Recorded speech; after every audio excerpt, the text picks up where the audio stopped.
On this episode of Fee-Based Financial Planning Mastery, I'm going to talk about how to automate your lead generation process using social media. Running a successful fee-based financial planning business is tough, and escaping the shackles of a commission-based financial planning practice is terrifying. When all you want to do is learn from those who know, learn from financial planners who are there on the front lines doing it each and every day. What if you could just open their kimono and take a look inside to learn what works and what doesn't? Now there's a place where the secrets to running a fee-based financial planning business are revealed to those who believe. Fee-based financial planning mastery. Ease your mind.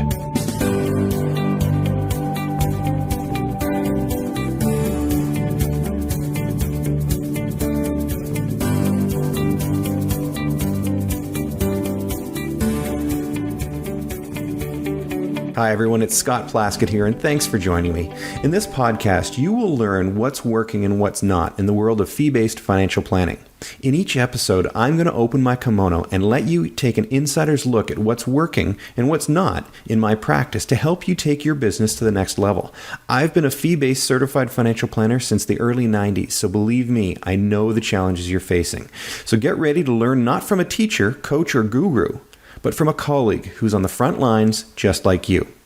And I'd like to invite you to subscribe to my email internet newsletter to get the most up-to-date tips on how to build and grow your fee-based financial planning practice by going to fee-basedfinancialplanningmastery.com.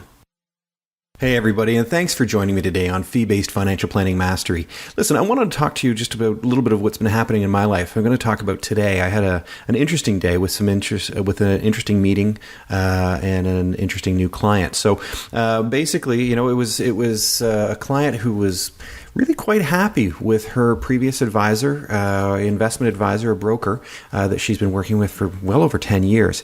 But she was turned on to the financial planning services that we provide through another client of ours. So this was basically a referral. Now, it was interesting because she came to me and she said, look, I'm really quite happy with what my existing advisor's been doing. The broker's been with her for a long time. And I just started going through the process. And so as a result of that process, she just started to realize, wait a minute, there's something different here. When I really started going into the process and asking her questions and really diving into her personal concerns and issues, she really started to open up. And at the end of the day, we recognized that really she was with the existing advisor because she didn't know any better. She didn't know any other options out there. And she'd just gone through basically a decision to retire. She'd had an inheritance, not a huge inheritance, but enough of an inheritance to make her have to make some decisions on an amount of money that she wasn't used to making decisions on. And at the end of the day, our existing client, the person who referred her to us, basically said, "Look, you're going to find out more information from meeting with Scott than you're probably used to, because it's more of a financial planning approach as opposed to an investment approach." And sure enough, we went through the process, and she actually was very reluctant at first to go ahead. We presented the fee to her. She was very reluctant to go ahead with our services. And I basically said, not a problem. Just, take some time. No, good things take time. There's no need to rush the decision. And I thought, well, it wasn't going to happen. Anyways, a week later, I get a phone call out of the blue saying, okay, I'm all set, let's do it. So we got back together and did all the paperwork, signed a letter of engagement, and we started moving forward with the financial planning side of things. So we went ahead and we put together the first draft of her plan, which really was a cash flow-based plan. And I tell you, it's amazing to see people's eyes light up when, for the first time in their lives, the biggest concerns that they're having when they're approaching retirement or just, sort of in the midst of going through that transition or that life transition, when they can see how the financial impact or the financial impacts of everything, taxes, inflation, rate of return, and really we can illustrate it in very clear, simple terms. It's amazing the confidence that they start to build in you. So we got to a section where we said, look, what you're doing right now, it just appeared that the way the accounts were set up, they were earning a decent rate of return, but nothing really to shake a stick at, in and around 4%, something like that. And it didn't really meet sort of the minimum requirement that was needed. Basically, what it did was, it says if you continue along the path you're on and do anything different, what's going to happen is you're going to pretty much run out of money unless you sell your home you're going to run out of money at a stage of life, in your mid 80s, early to mid 80s, when you really don't want to be. So you do need to make some decisions on how to move forward. So we started talking about some other alternative investment solutions, and I've said it before that when somebody's paperboy qualifies to invest in the same investments that they're investing in, and they're approaching retirement and they've amassed a certain amount of wealth, then they're probably in the wrong place. So I just started talking to her about other investment solutions that you did have to qualify for because of certain minimum investment criteria. And sure enough, she said, "You know what? Let's get together. Let's meet with a couple of these companies."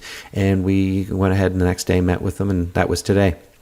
And at the end of the day, she was just so happy and so confident with what she was doing, and the tact and the route that we were taking, and the full disclosure and everything that was there.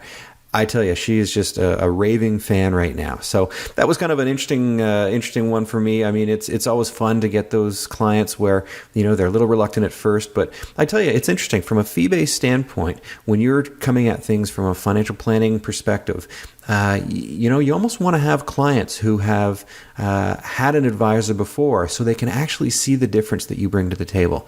So as a result, this is what we did, and she's just so happy. And so that was a nice positive for me today. I'm coming off a bit of a high of that. It was a great afternoon meeting, and I can't tell you how happy it makes everybody. This is the type of experience that every fee-based financial planner should be having, and I tell you, it happens more and more when you take this approach. So, if this doesn't give you any confidence to sort of step out there, if you haven't made the move on your own, to step out there and really take a focused approach on fee-based financial planning, where you're, following a comprehensive financial planning model. Hopefully this will be an example that tells you that, hey, if you're not doing this, somebody else is. And even though clients are somewhat happy with their existing brokers and investment advisors and whatnot, they're still looking for information. They're still looking for the answers to certain questions that they're not getting answered through their existing relationships. So definitely, hopefully this will spur you on to make your own decision to start moving forward and keep listening to this podcast, because I'm going to start revealing to you all the different things that I've been doing and how I do it, so that hopefully that'll motivate you to make the step to fee-based financial planning. And now for our feature segment. Okay, everybody, let's get to it now. Let's talk about how to automate your lead generation process using social media. So first thing we're going to talk about is, what is social media? All right, what is each medium for? I mean, we've talked about, or we understand, okay, social media, there's Twitter, there's Facebook, there's YouTube, there's blogging, there's podcasting, but what is it, and what are they each for? Because is there a purpose for each one? I mean, on the surface, it just looks like Twitter. It's a waste of time. Facebook, why would I want to do that? And it just seems like another job. So what I'm going to do is just sort of talk about each medium and really what it seems to be focused on. What in our opinion, where it's best used, and what Twitter is for. So we'll start off with Twitter, and then we'll move on to Facebook and YouTube and blogging and podcasting. So Twitter, I mean, really what Twitter is great for is its instant up-to-the-second notifications on new happenings in areas of your interest. So when you go to follow somebody, basically what you're doing is you're going to be following areas of interest or people of interest or something that's of interest to you.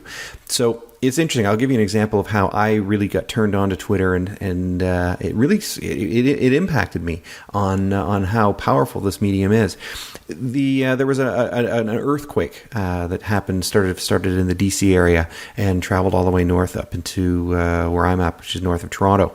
And I was sitting at my desk in our Caledon office, sitting at my desk, and all of a sudden my desk started moving back and forth, and I looked out the window and realized it wasn't my desk, it was the whole house was starting to sort of sway back and forth. And I sort of stopped for a minute, and I thought, okay, should I bolt? What should I do? And I thought, what the heck was that? That must have been an earthquake. So I was sitting at my desk, and I went to my computer, and I fired up Google, and I quickly Googled Caledon earthquake. Nothing.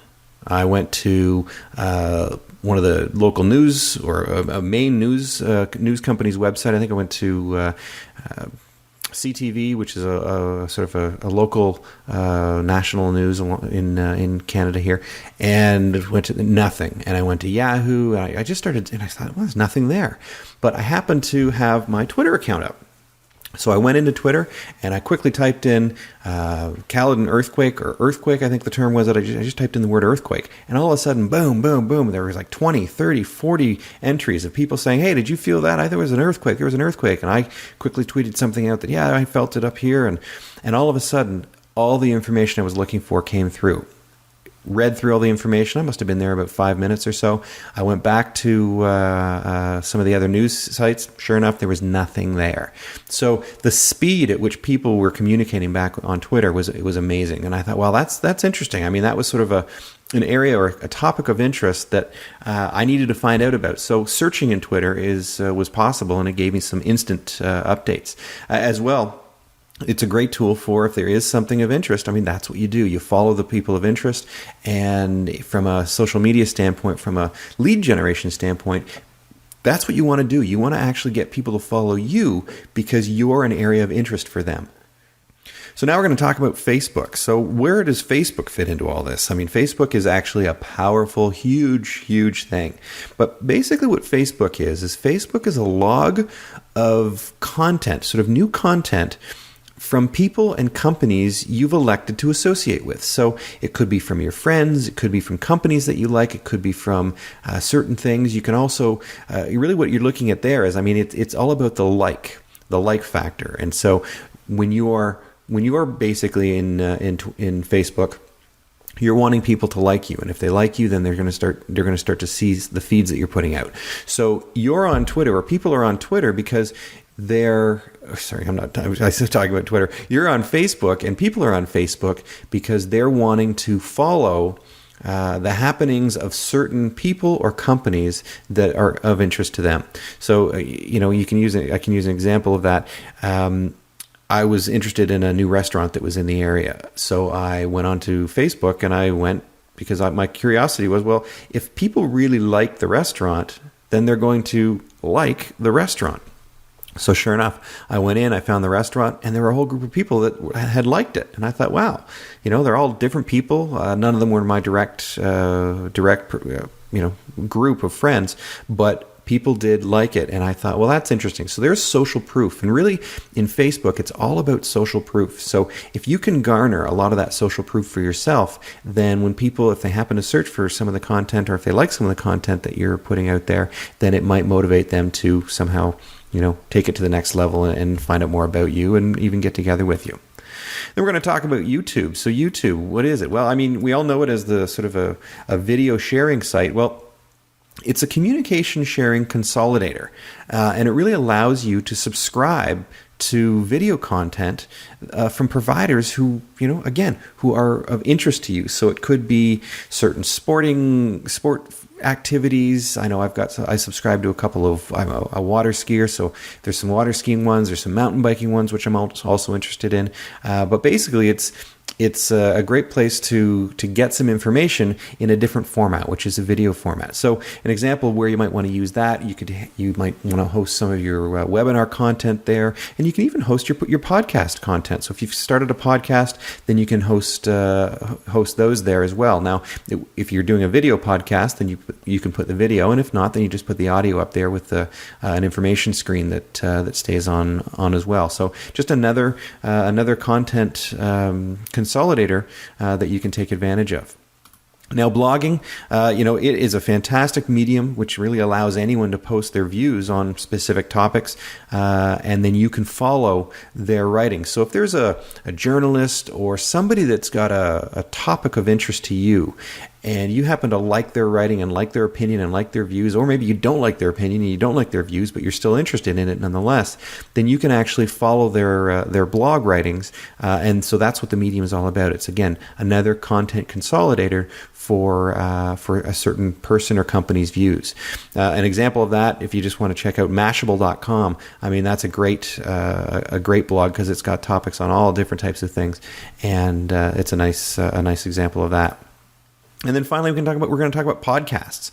I mean, this is where it's recorded audio, can also be video, and basically of shows dealing with specific topics of interest. So again, if there's a topic that you're interested in, you can go to iTunes and you can search for a variety of podcasts that might be talking about that particular topic. So that's what each medium is really for, and you can start to think about that a little bit, so you can start to take advantage of the different options that are available. People tend to gravitate to the consumption method that fits their lifestyle. So, I tend to personally, I'm a podcast junkie, so I've got a whole slew of podcasts that I listen to, and I happen to be in the car quite a bit. I have a certain hour probably commute back and forth to our head office, so I'm in the car for at least 2 hours on the days that I do head into the head office there. And even if it's maybe if I'm going before I go to bed, I can throw on a podcast on a certain topic. But it's amazing because it's almost like I sort of equate it to an audible, what's the term I'm looking for? It's the documentary. Sorry, an audible documentary on a particular topic. And so it's just something that allows me to get up-to-date current information, because when people are podcasting, if they're keeping up with their podcast, then it's sort of the latest and greatest information on that particular topic. So, definitely everybody's got their own consumption methods and their own ways that they want to consume things. A lot of people go for walks and they go for runs, and I again tend to do a lot of mountain biking, so I'll take my iPhone with me, throw on one of the podcasts that I've got, and listen to it through my ride. So what we want to take from this is that we really need to be posting through each method to ensure we capture the greatest audience. Because if you've got some people who like to listen to things on their computer, other people that like to listen to things in their car, other people that like to listen to things on their iPhone or their, an MP3 player, or just, simply read things on their website, whatever. There's different communication or different content consumption methods for each person. And so you can't just say, well, I'm only going to do a podcast, for example, because some people may not want to listen to a podcast. They may just want to read things. So you want to make sure that you're going to be, using each consumption method, and you're posting to that. So the problem with that is, who has time to do all of this? I mean, it takes a certain amount of time to do it, but I'm going to sort of share with you my plan, the way I do things with the whole social media thing, and making sure that people see me as a content provider that they want to get involved with, and how I make it, because I don't want to add another job to my already busy life. So this is the plan that I use. So when it comes to Twitter, what I do with Twitter is, first of all, you want to create a Twitter account that will be used to deliver content to your target market. So, I have a few Twitter accounts, and each one is devoted to a particular target market. So, set up your Twitter account, and if you can get clear on who your target is for that particular account, that's going to make a big difference. So, you set up that Twitter account, and you're then going to go to your Google Reader. So, with Google, there's a program called Google Reader. Now, what it does is, it's a free program. You just go into Google and Google Reader. And what it does is, it's an RSS feed consolidator. Now, we won't get into too much detail on RSS feeds, but RSS stands for really simple syndication.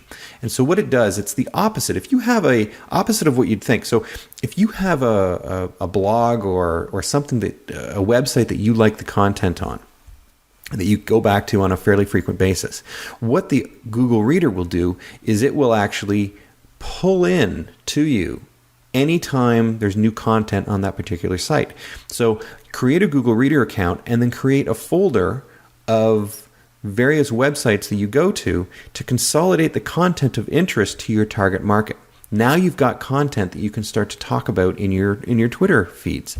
So you're going to start off with getting the Google Reader account, set it up, and then create the folder for that particular target market.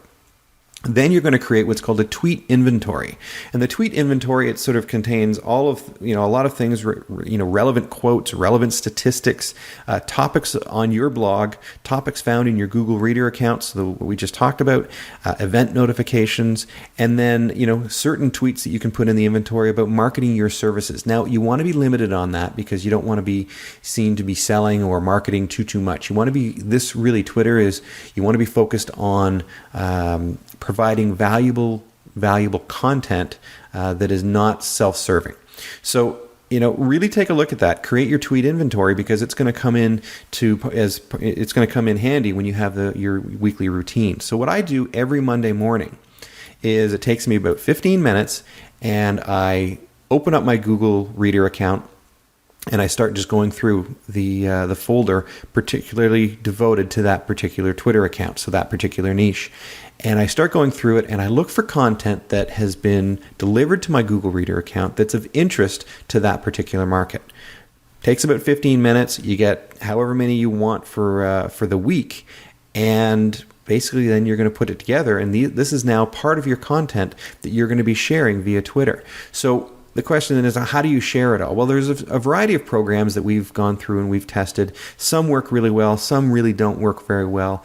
Some you want to stay away from because Twitter might see them as spammy type programs. You want to make it seem like it's something that's actually being delivered by you and not sort of spamming out there. So what you do is you go to www.ourtestedsocialmediadashboard.com, and what you're going to find there are the social media dashboards that I'm currently using and why I'm using them. So go there, click on the links, and that will give you some information on the current one that current ones that we're using and why we're using it. And basically, what you're going to do is you're going to schedule those tweets for the entire week. So really what you want to do is you want to schedule them probably 10 to 20 tweets a day, starting whatever time in the morning. Recognize as well that most people are reading their tweets first thing in the morning and last thing in the evening. So you don't want to be spending too much time in the middle of the day because it's probably going to get lost. But you do want to focus on making sure you have enough tweets going out there so that whenever somebody goes to check their account, they're probably going to see some of the content that you're putting out there. But you also want to make sure that a lot of the content isn't repeated on a regular basis throughout the day. So you need to build a lot of that inventory from the Google account. So go out there and then schedule the tweets so that for the entire week, your tweets are going to be running out, and therefore you're basically done. So go to ourtestedsocialmediadashboard.com, and you're going to find a listing of the tested social media dashboards that we're currently using. So that takes care of Twitter. Now, the podcasting then is part of our plan as well. And so what you're going to do with podcasting is you're going to create an episode template. The key to podcasting is making sure there's a certain routine and there's a certain frequency to the podcast, because people are going to start to rely on that. And they're going to, you're going to train them, and they're going to start to anticipate, okay, well, what's coming up? So this is just a rough template that I like to use. You start off with an episode announcement. So you're going to record that each time. You're going to then look at the intro, which it can be pre-recorded. So you record it once, and then you've got that spot for each one. So you don't have to record it each time. And then you're going to record an in this episode spot as well. That's probably a 30-second spot that just sort of explains what you're going to be talking about. And then you're also going to move on to a what's new section. So just talk about what's new. I mean, if you look at the beginning of this podcast, I sort of shared with you what was new in my life today in the area of fee-based financial planning, and shared that. And it just allows people to build a bit of a relationship with you because you're sort of sharing some current happenings in your life. Then the next section you're going to record is going to be a feature segment, and this is where you're going to be talking about whatever the topic is for that particular episode. So you're going to dive deep into it. You're going to try and make it as valuable content as you can get, and really explain and divulge as much information as you possibly can. If you want, you can also have then the next segment, which will be a bonus segment, and there you just sort of add some bonus material that might be, could be a quick tip, it could be certain applications that you're using, certain software that you're using, certain tools that you're using, whatever. Just something of interest, something that might be considered a bonus for the listener. And then you can also, then the last step you're going to have is what's called an outro, and that's where you can pre-record that, you record it once, and it's basically just the ending of the podcast. So that gives you a rough episode template. And now the next question that people usually have for me is, well, what do I talk about? What topics do I talk about? Well, what you want to do is you want to create a topic inventory. And I'll tell you, it's amazing the different times you'll think of, oh, wow, that would be a really interesting topic to talk about. And then you don't write it down anywhere. You don't have a process for being able to capture that information. You sit down to start recording your podcast, and you just go blank. So you want to have a topic inventory. So Each step of the unique process that you have is important. So what you could do is, here's some examples of topics. You can talk about all the different stages of your financial planning process. So talk about the first meeting, talk about the second meeting, talk about what happens at the plan presentation meetings or whatever, and really just talk about the importance and why each component is so integral to your overall financial planning process. Another thing you could talk about, you could highlight a specific topic or concept. So you could start talking about maybe some current, right now in the marketplace, retirees in my market are really, really focused on, well, what are the best income solutions? How do I ensure my income is stable and not affected by the market volatility and whatnot? So you can talk about various topics. You can talk about the insurances or government initiatives or government programs or anything like that. So you could do that. So those are some examples of topics you can talk about. Now, moving on, we're going to talk about blogging. Now, blogs right now are really, how do I put it? They're replacing traditional websites. So traditional websites were more of glorified business cards. Well, blogging or blogs are now kind of replacing that, because now what people are interested on the internet is they're recognizing the internet is a great place for gathering content, for gaining information. Well, you want to sort of support that. And people are looking for content. And when they come to your website, if you don't have any content, well, all it does is it's a fancy looking site that your mom might be impressed with. But if it doesn't deliver any value instantly, then you're really not going to be attracting their interest. Well, that's where blogs are changing things, because blogs now allow you to provide a tremendous amount of value to the market that you're working in. So a good website is a good content site for a particular topic or niche. And what do you do if you already have a website? So I ran into this problem when I sort of delved into this, and I thought, okay, well, I've spent a lot of money on putting together my website. I don't want to just trash that, because it does look good and it does sort of explain what it is we do and how we do it and all that sort of stuff. But the problem with it was it really didn't have a lot of content. So what are some of the things you can do to sort of build this? Well, what we did was we added a WordPress blog to our existing website. So definitely WordPress, hands down, there's no other blogging platform that I would recommend you use. You just must use it. It's free.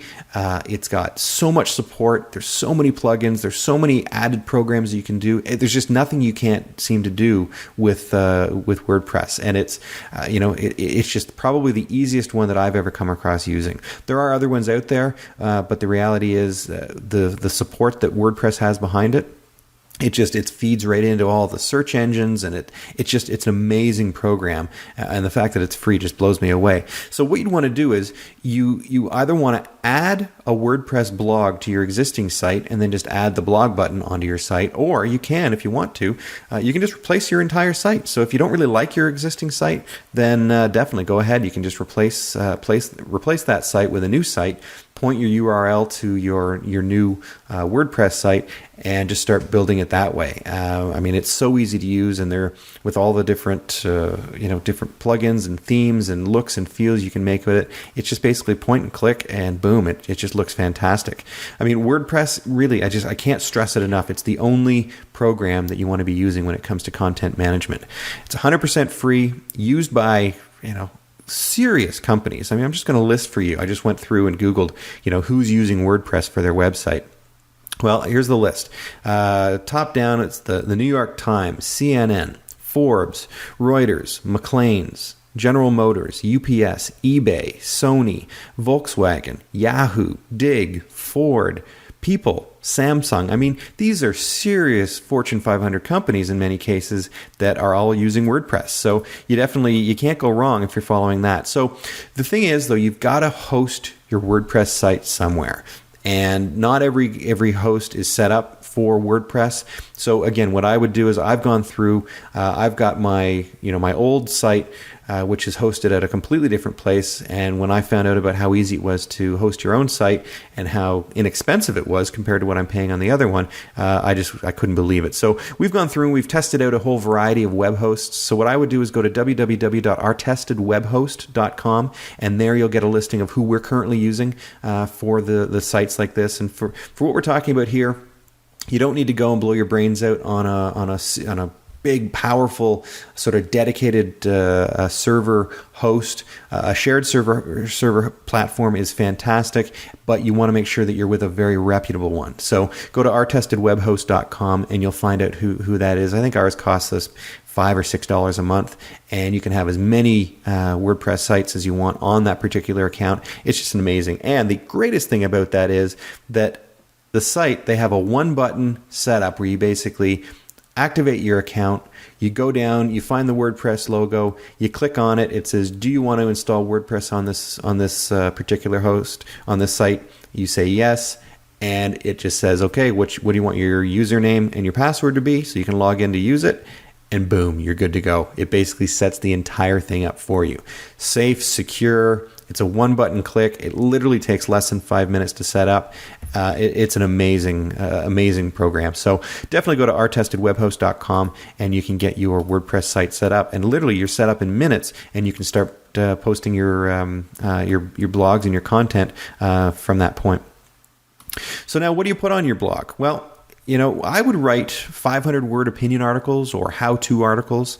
You can post your podcast. If you've got a podcast, you want to post it. Definitely post it through your content site, through your WordPress site. That's how we do ours. And there's a way that we set it up so whenever we post it to our WordPress site, it instantly gets then put up onto the iTunes site, and then basically all of our iTunes subscribers get it as well. So we try to leverage off of everything, and basically I want to make things as simple as possible, so I do something once and it then sort of spreads the information out to where it needs to go.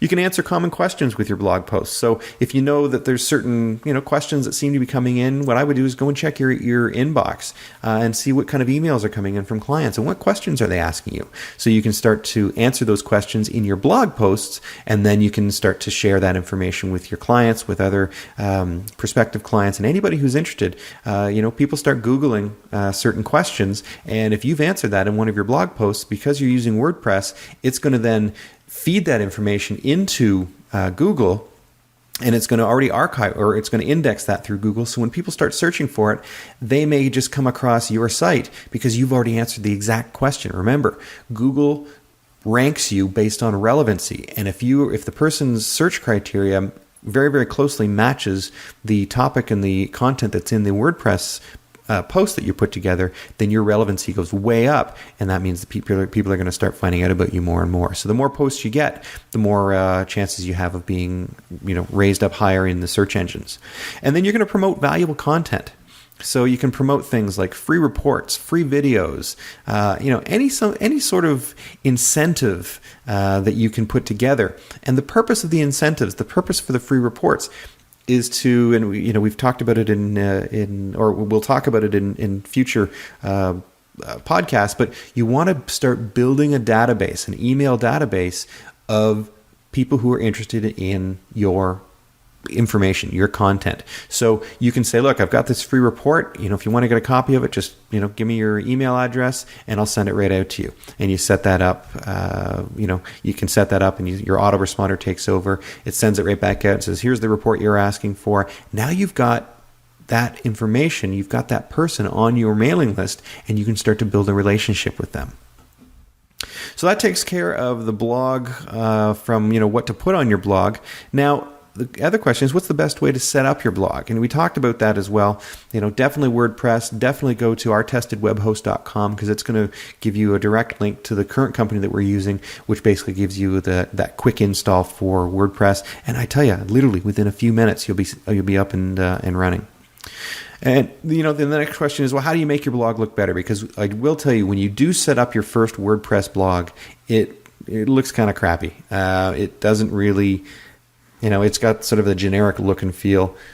It has no bearing on your particular, maybe you've got your company name there, but that's about it. So what I want you to do is you want to start looking at what's called WordPress premium themes.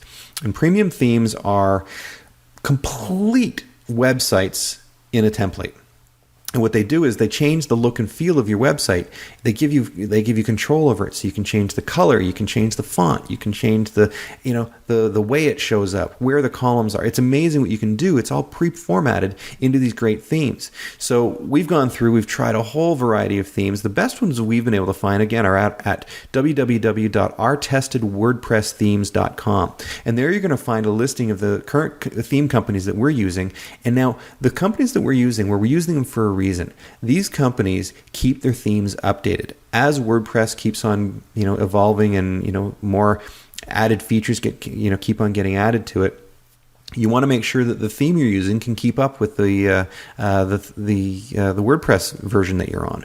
So one of the great things about the ourtestedwordpressthemes.com is that they make sure their themes are always kept up to date. So you buy it once, could be, I think it's $70 for 3 themes. So you get 3 different themes, for $70, and you can try them out and whatever. But basically, once you've got it, they keep on updating it. Whenever there's a new release of a new WordPress will, update itself, and then you can automatically come along and say, okay, well, then I want to update my theme so that it matches the current version. And it all in these ourtestedwordpressthemes.com, that's going to happen for free. When I started my first website, I spent over $15,000 to have it developed. WordPress has basically brought that down. So what I did was I went and I paid $70 to the ourtestedwordpressthemes.com. $70, I got 3 templates, which allowed me to sort of play in with the look and feel of it. And the company that I paid over $15,000 for my original site, I had them take a look because I thought, well, maybe I'll have them come in and do some, fine tuning on my WordPress site. They came and looked at it and said, there's really not much we can do. Everything, everything looks pretty good. And sure enough, I was able to choose the colors that match my existing site. So when I have people go and they click on the blog link, it takes them right to our WordPress site. And yeah, sure, it looks a little different, but it seems to be inspired by. So you still know you're in the same company's website, and you realize that now because you're in the blog or the content management site, now you're starting to get the information that you're looking for. So it was amazing when they came back to me and said, well, there's not much I can do because the theme that you're using looks pretty good. I thought, man, have we come a long way. $70 for 3 themes, unbelievable. So for me, I think my website now costs, for the first year it cost me $170. I think it was $100 for hosting for the year and $70 for the 3 themes, and that's it. So I haven't put another dime into it. So it's amazing how much you can do for quite an inexpensive amount and look completely professional. So definitely check out ourtestedwordpressthemes.com, and that'll give you all the information you need for making your blog and WordPress site look fantastic. So now we're going to move on to YouTube. So what's my plan on YouTube? Well, webinars, I interview a lot of other professionals. You can interview people. You can really just do screen captures or whatever of certain content that you might find of value to your audience. So definitely take advantage of that, and you can then post those onto YouTube. Quarterly investment updates, basic conceptual explanations of certain topics, how-to topics for financial planning, how to register for, government pension benefits, how to register for how much life insurance is enough. I mean, the topics just are endless. So whatever topics you can find, then, just think them up. What are questions that clients are asking you? And, and just go and answer those questions through a screen capture or a webinar. So definitely take that, and then you can post those on YouTube. Again, what you're doing is you're putting that valuable content on the internet. YouTube's owned by Google, so it's going to rank high in the search results. And then now we're moving on to Facebook. So what's the plan for Facebook? Well, Facebook is the greatest tool for gaining social proof. So everything in Facebook is all about social proof. Now, I really don't care too much about Facebook for my personal profile, okay? Don't worry about your personal profile unless you really just reserve it for your personal friends and family, but I don't spend any time on my personal profile. I spend all of my time on my company page. So you want to make sure that you have a good company page, and that the emphasis on the company page, when people initially come to it, so you can send out links and say, hey, check out my company page. all the information you need there. When they get there, you want to offer them some sort of an incentive to like you, because they may get there and then say, oh, they look around and that's about it. But then it doesn't help you in the social proof area. So Facebook pages, first of all, what are they? Well, it's not your profile. Everybody needs a personal profile when you get onto Facebook, but then you can add these things called pages. Pages are where you can have, if you've got a company, or you have a company, different divisions of your company, or you have, if you're a financial planning firm, you could have you've got your financial planning side of your business, you've got the investment side of your business, you've got the insurance side of your business. You can have a page for each component of your business. So definitely take advantage of the Facebook pages and start driving people to that. Now, how many pages should you have? Well, as many topics as you want to talk about that are specific niches.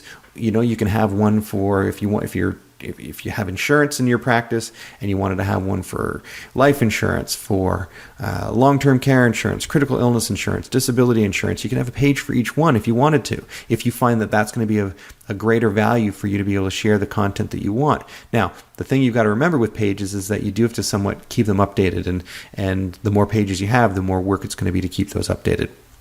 So now the question is, well, how do you get these things set up? Because if you go around and check out all the different pages that are out there, some of them look pretty good. Well, how did they do that? And the one thing this is not is it's not a podcast that will teach you how to set up your WordPress or your Facebook pages.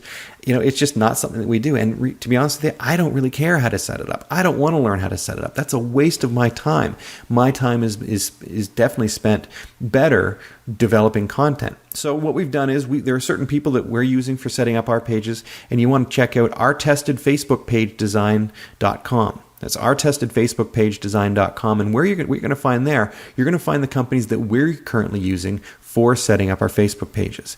And the pricing, it's dirt cheap. Again, it's, for what you're getting and what the presence that you're building on your Facebook page, because you don't want to have sort of a Mickey Mouse style thing. It's sort of like when the websites were being developed. First of all, you didn't want to have sort of a Mickey Mouse, looks like it was developed by your, grandson in his garage type thing. You want to have a pretty good looking Facebook page, because that's going to be the first representation, and you're going to encourage people to like your page. So definitely check out ourtestedfacebookpagedesign.com, and that'll give you who we're currently using to set up our pages. So what else can you put on your Facebook page? Well, you can actually so once you've got the page set up, you can then have a page within that page. Because remember, a page is kind of like a mini website. So you can have a link within your page for your blog. So if you've got a blog feed going, if you've got a Twitter account that's constantly tweeting out feeds, then you can actually have that information show up on your Facebook page as well. So people can, when they get there, again, you're trying to create it so that no matter what content or social media site that they're coming to consume their content, that you're promoting all aspects of your content. So when you get there, you can have a Twitter feed, you can have a blog feed, and basically just have it show up there, so people can then go and say, oh, well, I'll follow this guy on Twitter, or I like that blog, I'll click on it and it takes you back to the blog. They can start to follow it there as well. Things you can do, you can put announcements on there. So you're going to want to start posting to your wall there whenever you have a new blog post, or whenever you have a new webinar, or whenever you have a new announcement of something, or there's a certain topic that might be of interest.